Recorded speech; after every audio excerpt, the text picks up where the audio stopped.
Assalamualaikum warahmatullahi wabarakatuh. Kembali lagi di channel Berita Mistis. Untuk kisah kali ini masih melanjutkan dari kisah yang sebelumnya, sebuah kisah yang berjudul Dendam Arwah Gadis yang Diperkosa. Dan sebelum kita lanjut ke ceritanya, tekan dulu tombol like video ini dan jangan lupa tekan juga tombol subscribe channel ini dan nyalakan juga lonceng notifikasinya agar tidak ketinggalan cerita-cerita lainnya dari channel ini. Dan buat teman-teman yang pengen membaca langsung ceritanya, nanti silahkan saja kunjungi linknya yang nanti akan saya sertakan di kolom deskripsi. Dan seperti apa untuk kelanjutan dari kisah ini, langsung saja kita masuk ke ceritanya.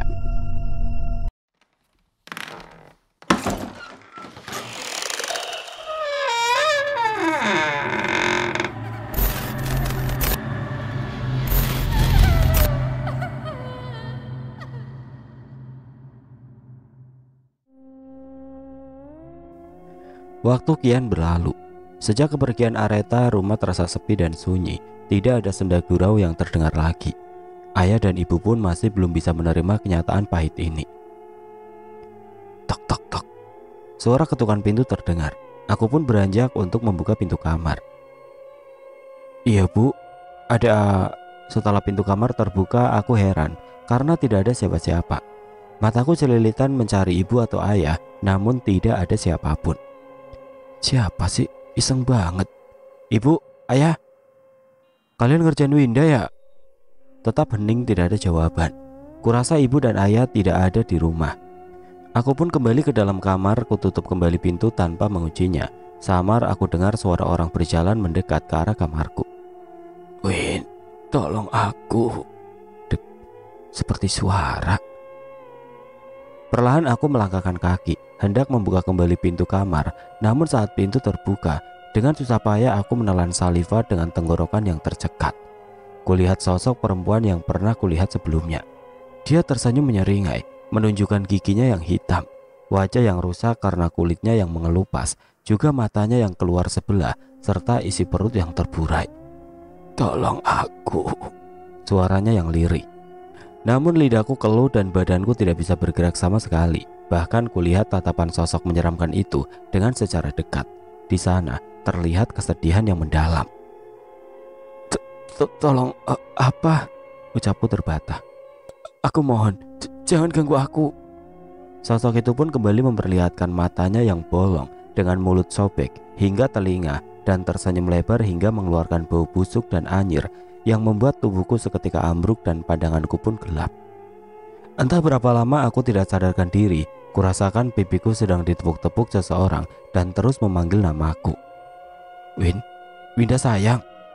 Suara ibu yang terus memanggil dan berusaha membangunkanku. Perlahan mataku mengerjap, lalu melihat ayah dan ibu sudah berada di sampingku. Ayah, ibu, ada apa? Tanyaku bingung. Loh, kamu yang kenapa, Win? Ibu nemuin kamu tidur di depan kamar, jawab ibu dengan khawatir. Tidur? Ucapku sambil kuingat kembali kejadian di mana sebelum aku tidak sadarkan diri. Iya Win, tadi kamu kenapa? Kok bisa tidur di sini? Tadi Winda kecapean aja kali ya. Soalnya tadi Winda ngerasa pusing.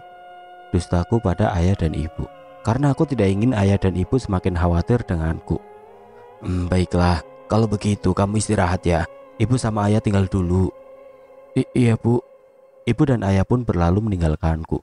Ku coba menelisik sendiri kejadian yang tidak bisa aku mengerti ini. Sebelum ini aku tidak pernah mengalami hal seperti ini, tapi sekarang kejanggalan ini semakin terasa. Sejak kepergian Areta, terlihat Panji yang murung dan sangat terpukul atas yang menimpanya, sehingga membuat Vika dan Alinda mengalami kegelisahan. Belum Juna membaik keadaannya, sekarang ditambah Panji yang semakin hari semakin aneh perilakunya. Isma, coba kamu tanya, ada apa sebenarnya dengan Panji? Sudah kerjaan tidak diurusi, Alinda pun dia diamkan seperti ini. Apa dia ingin membuat keluarga kita malu dengan perilakunya? Celoteh Vika pada Isma yang kesal dengan sikap Panji selama beberapa hari ini. Sudah aku tanya kak, tapi sama sekali tidak ada jawaban. Dia hanya murung dan dia mengurung diri di kamar, pungkas Isma menjelaskan. Tanpa menjawab, Vika akhirnya menemui Panji dan mencoba menanyakan perihal sikapnya. Tak tak tak. Panji, sapa Vika sambil membuka pintu kamar dan langsung masuk menemui Panji. "Panji, kamu ini kenapa? Kamu sakit?" tanyanya dengan menyentuh dahi Panji. "Kamu tidak demam, tapi kenapa kamu murung begini? Apa ada masalah?" selidik Vika dengan berbagai pertanyaan. Namun Panji sama sekali tidak menjawab, bahkan menoleh saja dia tidak, sehingga membuat Vika marah dan kesal padanya. "Panji, jawab Mbak. Alinda terus menghubungi kamu, kenapa tidak kamu jawab? Apa kamu ingin membuat Mbak malu, ah?" ucap Vika dengan nada yang meninggi, membuat suaranya terdengar oleh Isma. "Cukup Mbak, kenapa Mbak yang dipikirkan selalu saja rasa malu dan Mbak sendiri, perasaan Mbak, dan juga memikirkan kepentingan Mbak. Tapi apa Mbak sekali saja mengerti dan pikirkan bagaimana perasaanku Mbak? Sekali saja."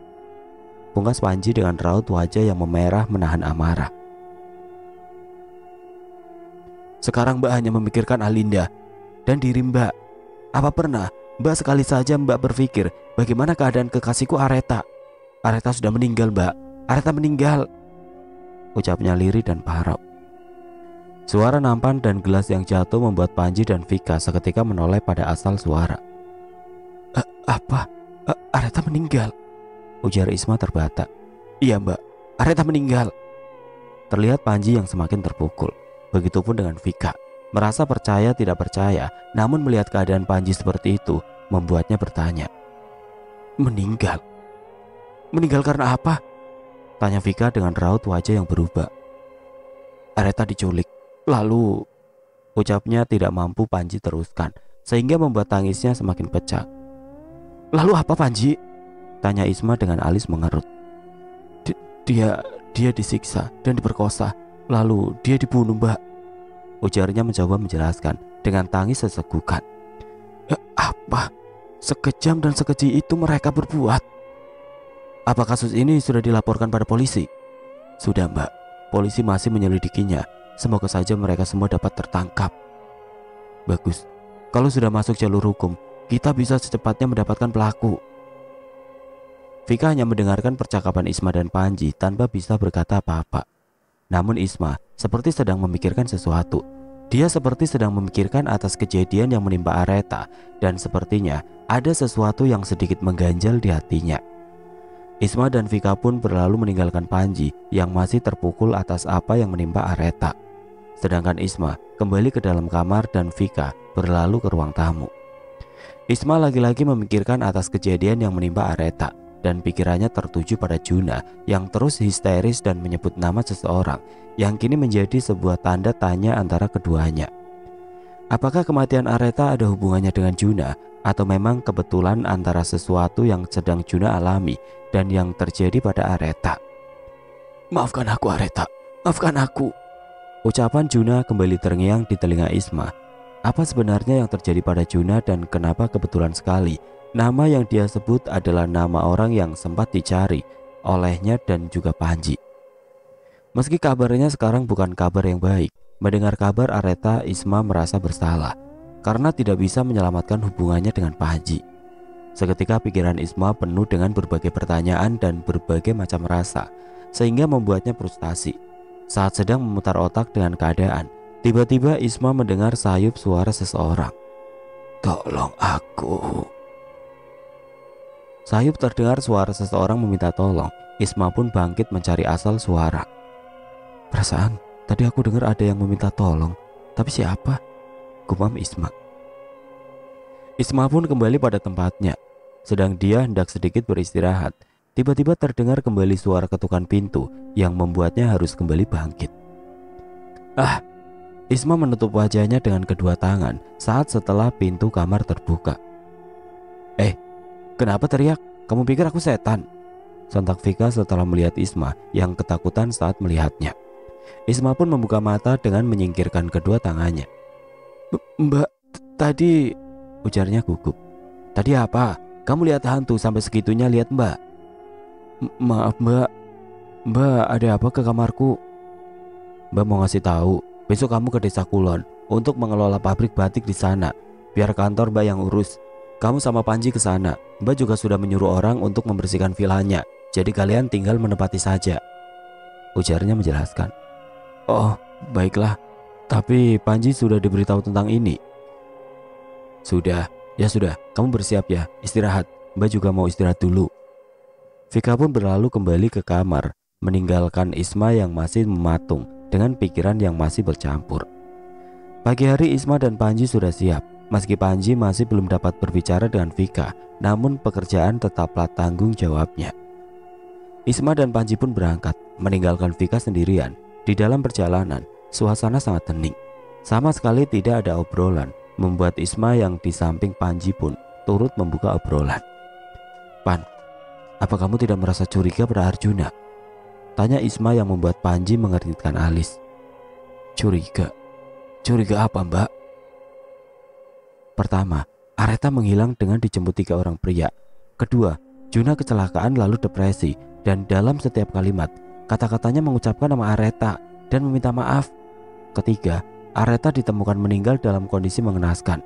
Dia ditemukan di tengah hutan terlarang, dalam kondisi sudah tidak bernyawa, dengan kasus penyiksaan dan pemerkosaan. "Apa pernah kamu berpikir bahwa Juna ada hubungannya dengan kejadian ini?" Panji bergeming dengan menjentikan jari di atas setir mobil, seperti sedang memikirkan sesuatu. "Mbak bukan menuduh, hanya saja ini terlalu kebetulan menurut Mbak." "Tapi, apa hubungannya Juna melakukan ini? Apa dia mengenal Areta? Bahkan setiap kali kita jalan, sejak aku mengenal Areta, Juna tidak pernah bertemu dengan Areta. Lantas, atas dasar apa Juna melakukan itu? Dan apa hubungan Juna dengan Areta?" "Seperti yang Mbak bilang, awal aku mendengar Juna menyebut nama Areta dalam kondisinya seperti itu. Aku pun berpikir, apa yang Juna maksud adalah Areta yang aku kenal atau hanya kebetulan? Kita harus mencari tahu semuanya. Ini kasus yang sangat sering terjadi. Bahkan bisa jadi orang terdekat pun bisa melakukan itu. Jadi kita jangan gegabah."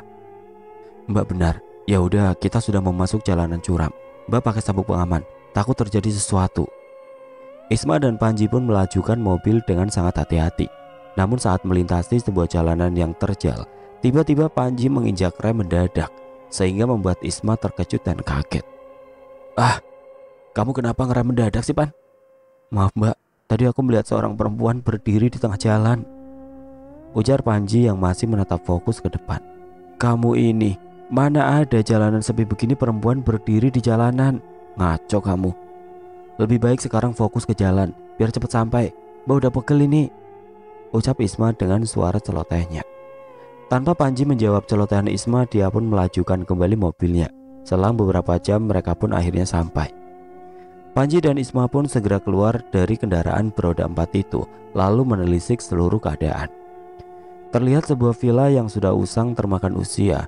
Namun berkat Pak Jono dan Bik Tiem, villa yang usang kembali indah di saat dipandang, dengan hiasan kolam renang yang telah dibersihkan. 2 orang menyambut kedatangan Panji dan Isma. Saat sedang menuju ke dalam rumah, tiba-tiba Panji melihat bayangan sosok perempuan berbaju merah. "Non, Den, selamat datang," sapa Jojo saat Isma dan Panji tiba. "Iya Bi, terima kasih," jawab Isma dengan tersenyum ramah. "Bi, di villa ini kita tinggal sama siapa saja?" tanya Panji yang membuat Isma mengerutkan dahi. "Kita cuma berempat saja, Den. Memangnya kenapa?" "Lalu wanita yang tadi siapa?" tanya balik Panji.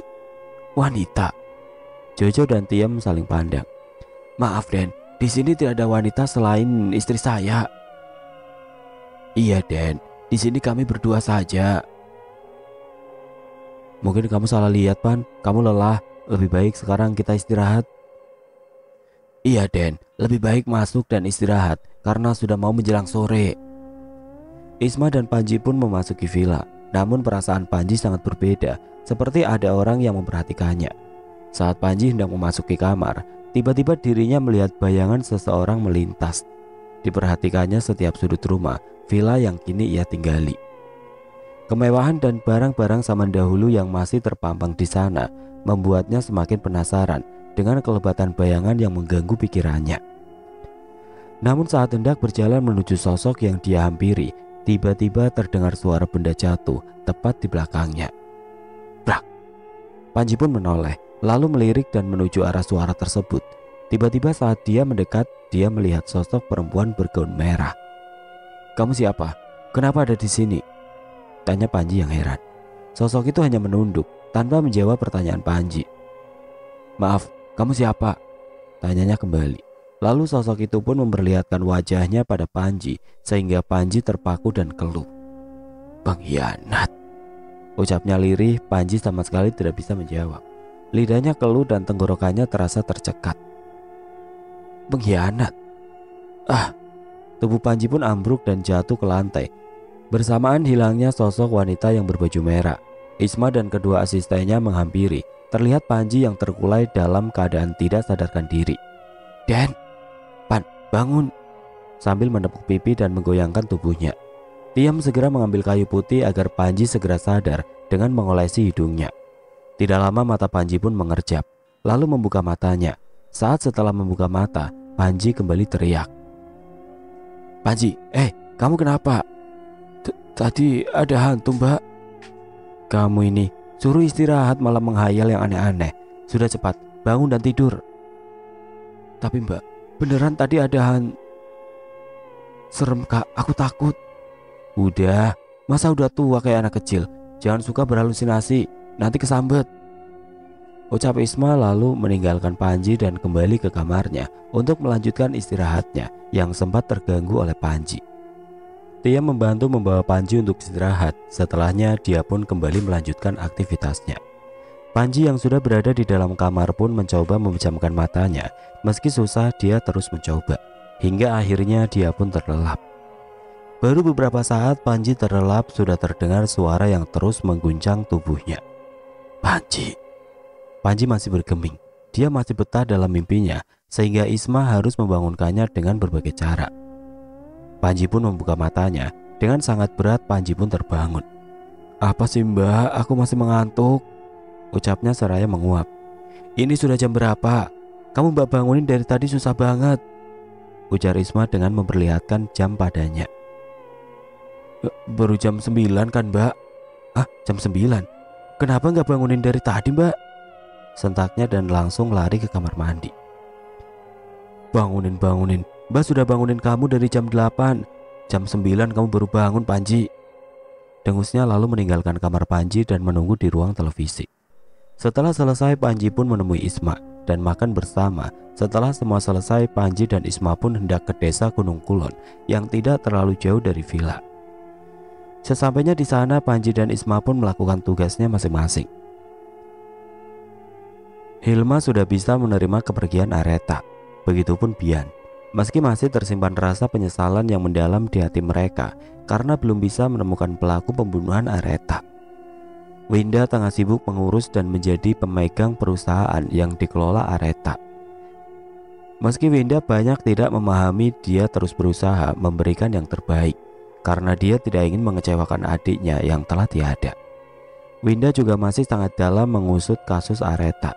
Saat sedang sibuk dengan urusan pekerjaan, tiba-tiba terdengar riuh di depan kantornya, sehingga mengharuskannya melihat keadaan di depan yang membuat konsentrasinya terganggu. "Wah kasihan ya, dia sepertinya depresi," terdengar warga yang berkerumun saling berbisik.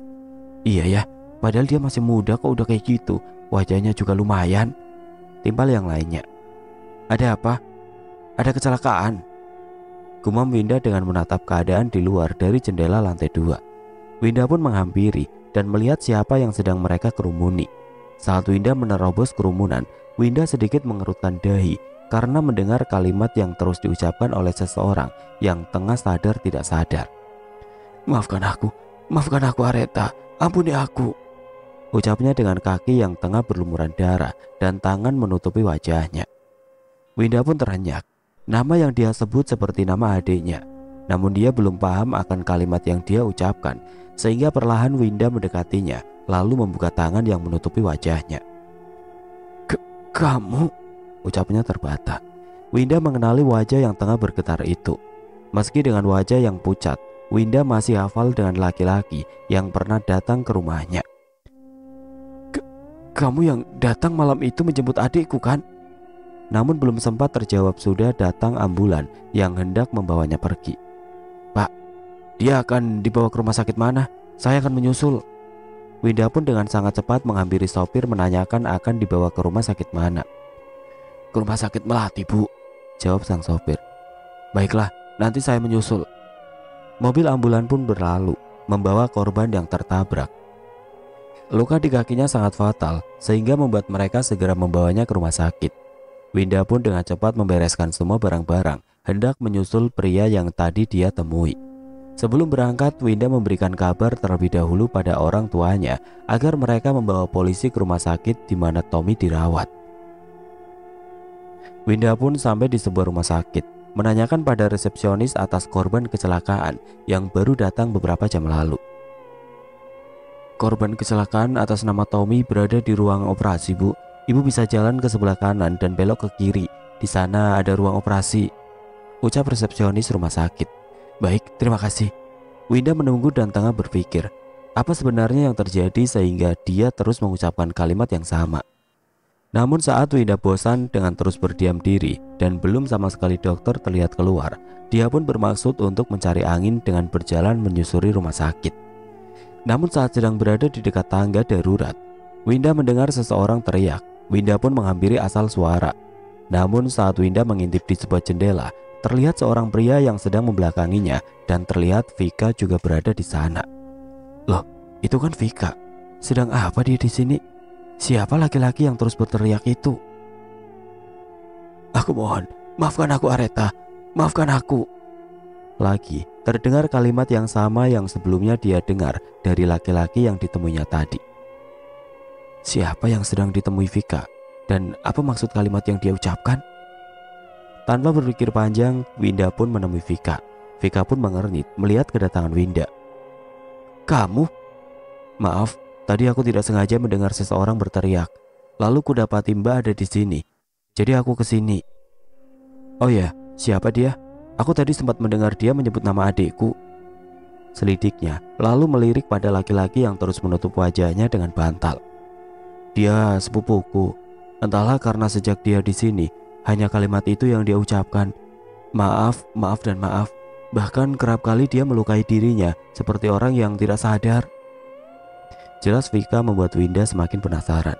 Winda pun mendekat, mencoba melihat wajahnya yang terus terbenam pada bantal dan kedua tangannya. Belum Winda dapat melihat wajahnya, terdengar suara dering telepon dari dalam tasnya. Iya ya, sapanya saat sambungan telepon terhubung.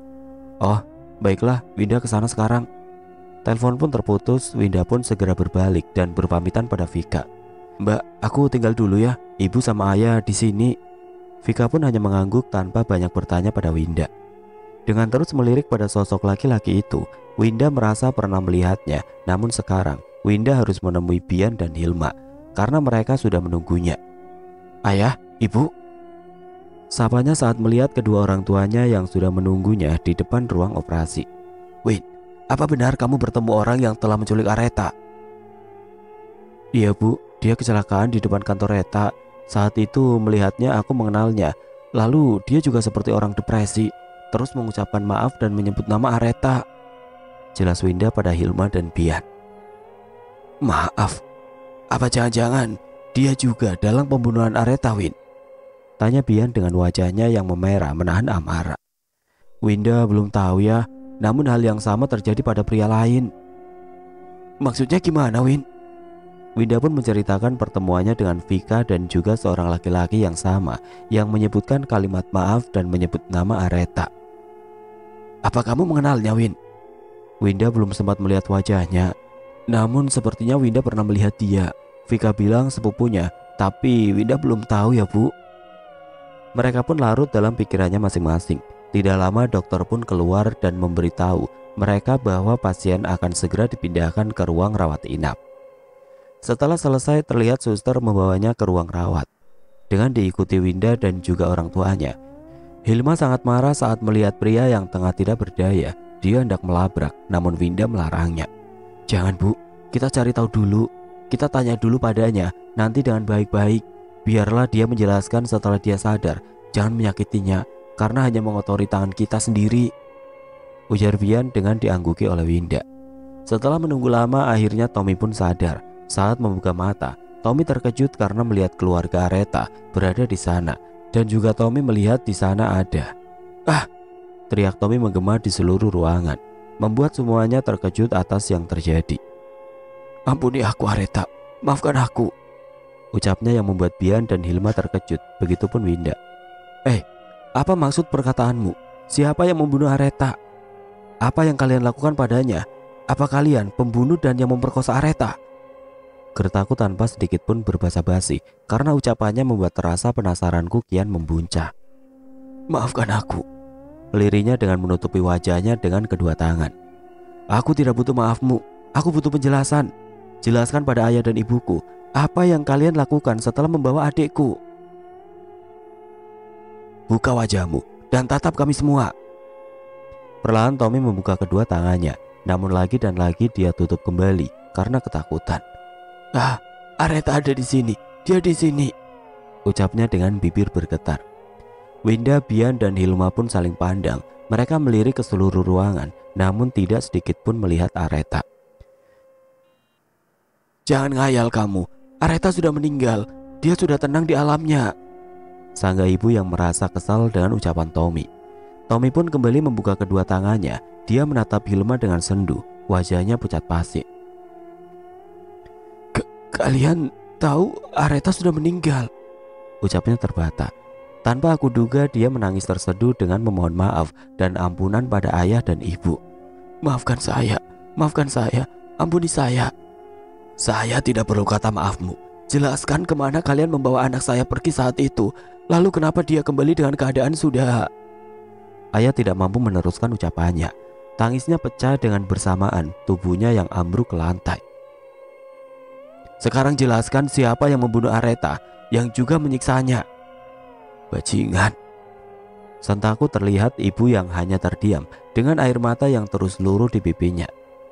Tolong jelaskan, siapa yang membunuh anak saya? Lirik ibu sambil membantu ayah untuk berdiri. Saya Tommy, sahabatnya Juna. Kami bertiga membawa Areta ke sebuah villa, ujarnya dengan mata yang terus menjatuhkan bulir beningnya.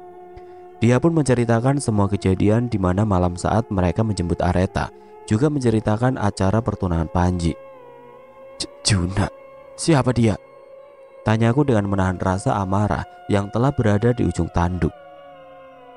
Begitupun ibu, dia sangat terpukul atas penjelasan Tommy, ditambah mendengar kabar bahwa Panji telah berkhianat. Dia sahabat kami, sepupu Panji. Lalu apa maksud perkataanmu bahwa Panji telah bertunangan? Areta adalah calon istrinya. Tidak mungkin Panji memiliki wanita lain. Lirik ibu dengan nada bergetar, ingin mengetahui kebenaran tentang Panji. Lalu Tommy pun menceritakan semuanya pada kami. Dan begitu terlukanya hati kami setelah mengetahui perlakuan dan pengkhianatan Panji. Aku tidak pernah berpikir, bahkan memiliki prasangka buruk sedikit pun pada Panji. Aku selalu berpikir bahwa Panji tulus dengan Areta. Namun ternyata dia melukai hati Areta. Bukan hanya Areta, tapi juga kita. Liriku tanpa menduga. Kelopak mataku memanas. Dadaku sesak mendengar kabar yang tidak terduga. Ayah dan ibu pun kecewa dengan kenyataan bahwa Panji telah mendua. Hanya karena Vika yang memaksa dengan dalih alasan apapun itu tetap tidak masuk akal. Ibu bahkan terluka. Terluka kehilangan Areta, juga terluka atas pengkhianatan Panji. Ibu dan ayah telah mendukung Areta, juga sangat mengizinkan Panji menjadi menantunya. Namun sekarang kepergian Areta menyimpan duka dan lara yang amat menyakitkan. Permisi Pak, Bu, ucap seseorang yang baru datang. Ternyata polisi telah datang untuk memeriksa Tommy. Iya Pak, silakan masuk, ucapku mempersilahkan mereka masuk. Apa benar Anda telah menemukan pelaku pembunuhan Ibu Areta? Iya Pak, dia pelakunya, juga kedua temannya. Apa benar Anda pelaku pembunuhan atas korban Ibu Areta? Tanyanya pada Tommy. Tommy bergeming dan hanya menunduk dengan menganggukkan kepala. Polisi pun mengerti akan keadaan Tommy. Jadi untuk beberapa waktu Tommy akan dirawat di rumah sakit hingga keadaannya sedikit membaik. Dan setelahnya dia akan dipindahkan ke rumah sakit tahanan. Baiklah, untuk sementara Anda kami tahan di sini untuk memastikan keadaan Anda hingga lebih baik, namun tetap berada dalam pengawasan kami. Setelah itu Anda akan kami bawa ke kantor. Jika untuk perawatan setelah keadaan lebih baik, Anda bisa kami rawat di rumah sakit tahanan, ujarnya menjelaskan dan memberi waktu hingga keadaan Tommy membaik. Pembunuh, kamu pembunuh anak saya. Kamu harus mendapat balasan yang setimpal dan harus mendapat rasa sakit yang lebih dari apa yang kamu berikan pada anak saya, ujar ibu dengan linangan air matanya. Ingat baik-baik, seumur hidupmu kau tidak akan pernah tenang. Areta akan menuntut balas atas kematiannya. Kalian akan mati. Kalian akan mati. Timbalnya lagi, lalu kami pun pergi meninggalkan ruangan, hanya menyisakan beberapa polisi untuk menjaga dan mengawasinya. Sudah hampir seminggu kita di villa, namun perasaanku sungguh tidak tenang. Keadaan di sini seakan membuatku gila. Banyak hal yang membuatku semakin teringat akan Areta. Kakakku terus mencoba menghibur dengan segala pekerjaan yang seakan membuatku lupa akan masalah Areta. Namun nyatanya tidak sama sekali. Semakin hari pikiranku semakin kacau. Bahkan hingga Alinda menghubungi pun aku biarkan. Mungkin inilah yang namanya cinta sesaat. Meski aku telah bertunangan, namun rasa ini sungguh telah aku sisihkan hanya untuk Areta. Hingga akhirnya kediamanku membuat Alin nekat untuk datang menemuiku. Mas, aku sudah di perjalanan, aku akan ke villa. Pesan yang aku terima dari Alin. Untuk apa kamu kesini? Aku sedang banyak pekerjaan. Tidakkah kamu mengerti? Tapi aku butuh waktu kamu, Mas. Sudah seminggu ini kamu sama sekali tidak memberiku kabar. Bahkan pesan dan teleponku tidak kamu balas dan tidak kamu hiraukan. Balasnya lagi, namun tidak aku gubris. Toh intinya biar aku jelaskan dia tetap datang dan hanya menambah pikiranku saja. Tidak berselang lama terdengar deru mobil di pekarangan dan terdengar suara ketukan yang berulang. Maaf, siapa ya? Ucap Tiem yang membuka pintu utama. Panjinya ada, saya Alinda, calon istrinya. Terdengar Alinda menanyaiku. Sungguh dia membuat hidupku semakin runyam. Dan Panji? Aku ada, biarkan dia masuk, Bi. Ucapku memotong ucapan Bi Tiem. Lalu Alinda pun masuk dengan memeluk diriku. Apaan sih, Lin? Kamu gak lihat ada Bibi di sini? Ujarku menahan kekesalan padanya. Gak apa-apa kan, toh aku ini calon istrimu. Nanti juga kita akan seperti ini. Rasanya semakin muak dengan sikapnya yang seakan seperti anak-anak. Sudah, lebih baik kamu istirahat. Kamu habis perjalanan cukup jauh dan pasti capek. Lalu aku tinggalkan dia dengan menyuruh Tiem membawa barangnya dan mengantarnya ke kamar. Bi, antar dia ke kamarnya ya. Saya masih banyak kerjaan. Aku pun melenggang pergi tanpa menghiraukan Alin. Sebel banget. Jauh-jauh dari Jakarta malah dicuekin. Celotehannya yang masih aku dengar. Aku pun kembali ke ruang kerjaku. Dengan pikiran dan beban yang masih berkecamuk di otakku, membuat pekerjaanku berantakan. Namun pikiranku tertuju pada Winda. Kenapa dia belum memberikan kabar tentang pelaku pembunuhan Areta? Apa polisi tidak mengusutnya lagi? Kemana Winda? Biasanya dia akan memberi kabar saat menemukan secerca bukti. Namun sudah beberapa hari ini dia entah kemana. Gumamku lalu aku coba untuk menghubunginya. Berkali-kali kuhubungi namun tidak ada satupun teleponku yang dijawab olehnya. Apakah ada masalah atau belum mendapatkan kabar lagi? Sedang pikiranku berkecamuk dengan masalahku, terdengar Alin yang teriak membuatku terhenyak. Lalu aku hampiri dirinya yang terlihat seperti orang ketakutan. Mas, Alinda berlari memelukku dengan tubuh yang bergetar dan keringat dingin bercucuran. Ada apa sih? Kenapa kau teriak-teriak? Tadi ada hantu, Mas. Aku takut. Hantu apa, Non? Masa siang bolong ada hantu? Mungkin Non kecapean jadi berhalusinasi, ujar Bi Tiem yang datang membawakan makanan dan minuman untuk Alinda. Tapi tadi beneran kok, Bi, Mas. Sudah, lebih baik kamu istirahat. Aku harus menyusul Mbak Isma ke desa Gunung Kulon karena banyak yang harus diteliti lagi. Kamu baik-baik sama Bi Tiem ya. Aku pergi dulu. Mas, aku takut. Aku pengen ikut. Kamu itu capek baru datang. Lebih baik istirahat ya. Di sini ada Bi Tiem kok. Ya sudah, aku pergi. Bi, titip Alin ya. Baik, Den. Aku pun beranjak pergi meninggalkan Alinda. Kalau aku terus di villa, lama-lama kepalaku bisa pecah. Aku pun segera menghidupkan mobil, lalu tancap gas untuk segera menyusul Mbak Isma yang sedang mengatur semua proyek batik di Gunung Kulon. Setelah sampai di desa Gunung Kulon, aku pun langsung menemui Mbak Isma. Terlihat Mbak Isma sedang sibuk mengatur karyawannya. Mbak, Panji, tumben banget mau cepet-cepet kesini. Kenapa? Tanyanya dengan senyum mengejek. Kalau aku terus di rumah, bisa pecah kepalaku mbak. Apalagi Alinda ada di villa. Hanya membuatku makin gerah. Ucapku dengan mengekspresikan wajah kesal. Alinda? Dia ke villa? Iya, mungkin juga karena Mbak Vika, makanya dia kesini. Ya sudah, lebih baik kamu urus karyawan di sana. Mbak mau ke atas. Aku pun menjalankan tugasku, mengurus semua yang sudah menjadi kewajibanku, pemegang pabrik ini. Ya, biar tidak terlalu memikirkan hal yang membuat pikiranku semakin kacau. Sudah seminggu ini keadaan Juna masih sama seperti ini. Hanya kalimat maaf dan nama Areta yang terus diucapkan. Lalu bagaimana Vika menjelaskan pada om dan tantenya akan keadaan Juna? Sebenarnya apa hubungan Areta dengan Juna?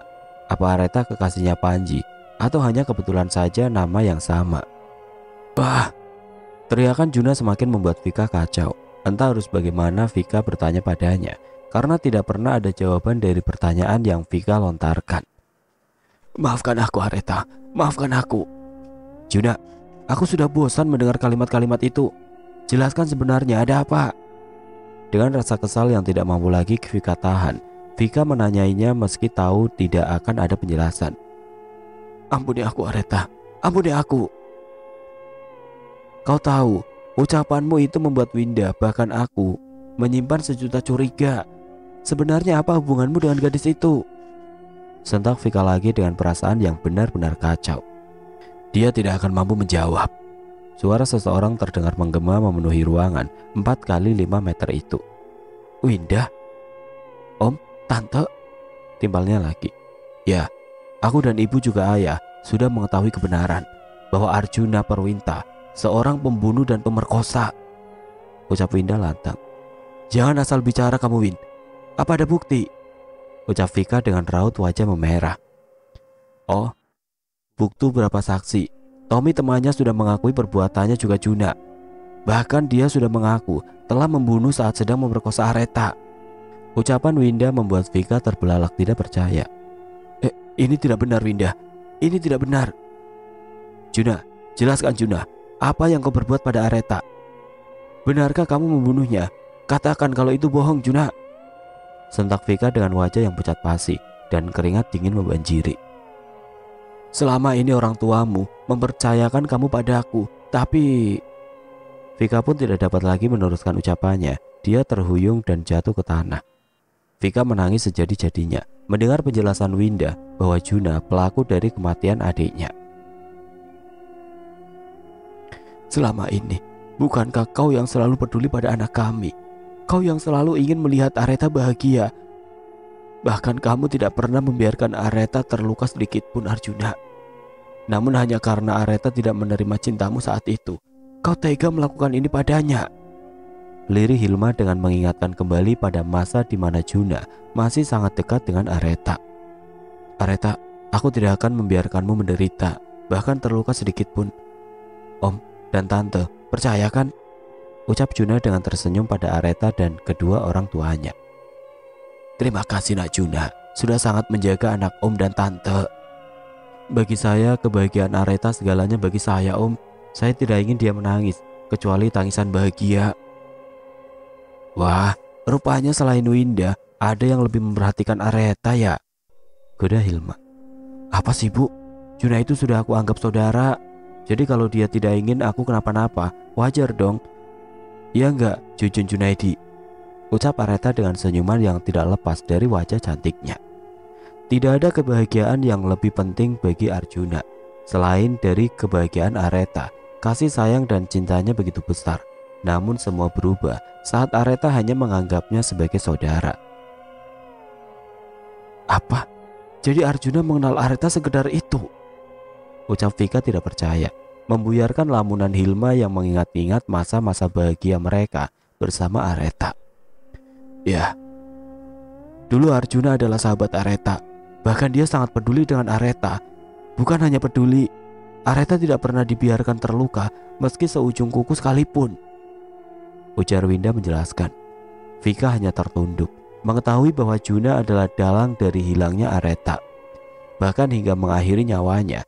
Namun Vika pun belum mengetahui bahwa di balik ini ada orang lain yang masih terlibat atas penculikan Aretha.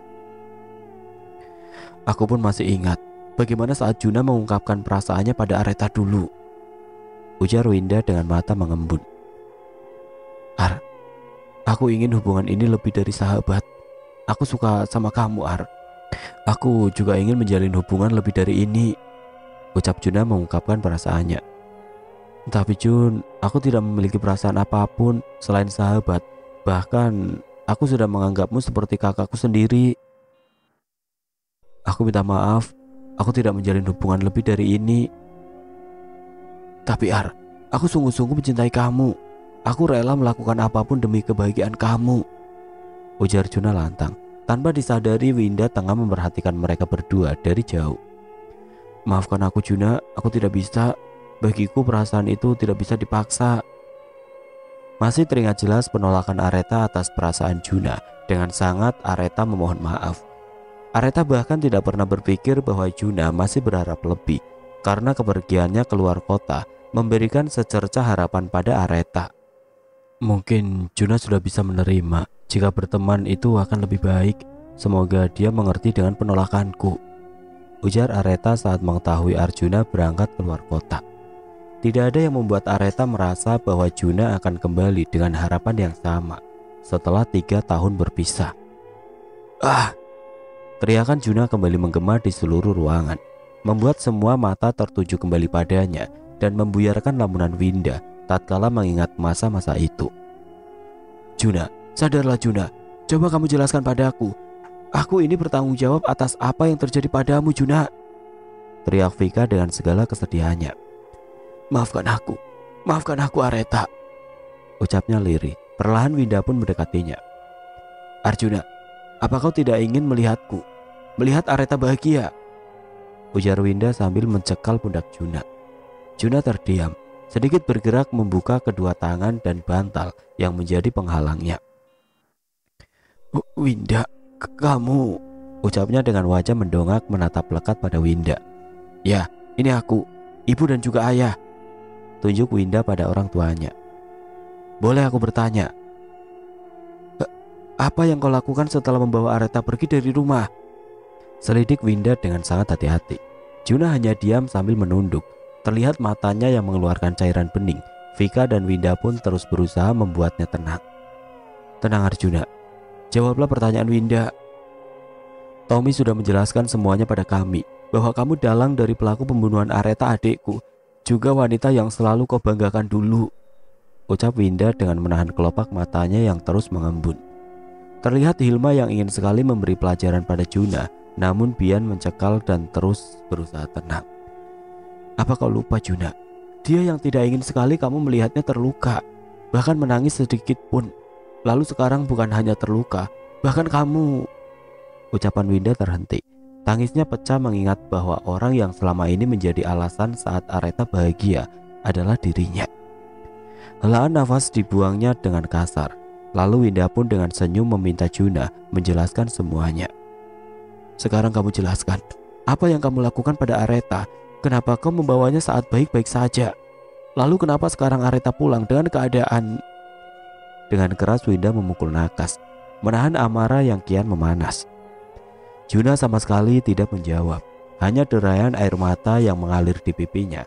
Mungkin kesalahan membuatnya tersadar bahwa dirinya lah yang sangat menginginkan kebahagiaan bagi wanita yang telah dia renggut kehidupannya. Tangis Juna kian pecah. Vika berusaha membuatnya tenang, begitupun Winda. Dia sama terpukulnya saat mengetahui siapa yang telah membuat adiknya tiada, bahkan menyisakan luka yang amat lara. Bian dan Hilma berusaha tenang, membiarkan Winda yang memberikan waktu pada Juna untuk menjelaskan semuanya. Apa yang membuat Juna berbuat nekat, bahkan melukai orang yang mereka cintai.